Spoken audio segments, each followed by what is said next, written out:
Doctor येऊ? हां या ना मॅडम, बसा प्लीज.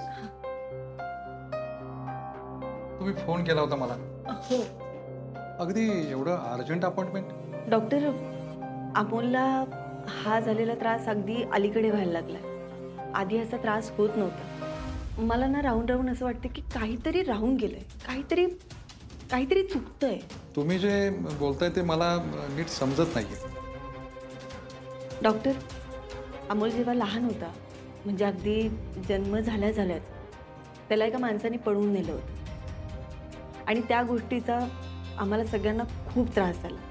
मग त्या गोष्टी जेवढ्या आमच्यासाठी त्रासदायक होत्या तेवढ्याच अमोलसाठी पण असतीलच ना. नक्कीच त्रास झाला असणार त्याला. मग मला असं वाटतंय की त्याच गोष्टींचा त्रास त्याला अजूनही होतोय का?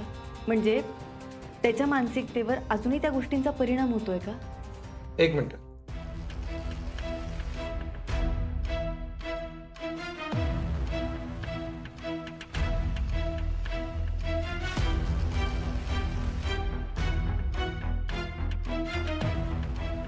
मॅडम, काळजी करण्यासारखं काहीच नाही. तो एकदम ठीक आहे. रिपोर्टप्रमाणे अगदी नॉर्मल आहे. पण आता राहिला विषय घडलेल्या गोष्टींचा आणि त्याचा झालेल्या परिणामांचा.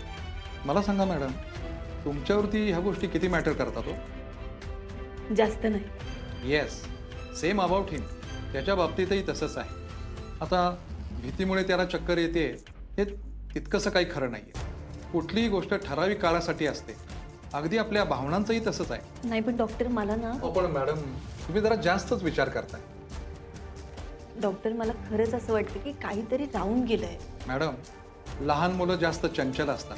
धावपळ आणि वेळेवरती खाणं नाही झालं की त्यांना हा त्रास होऊ शकतो.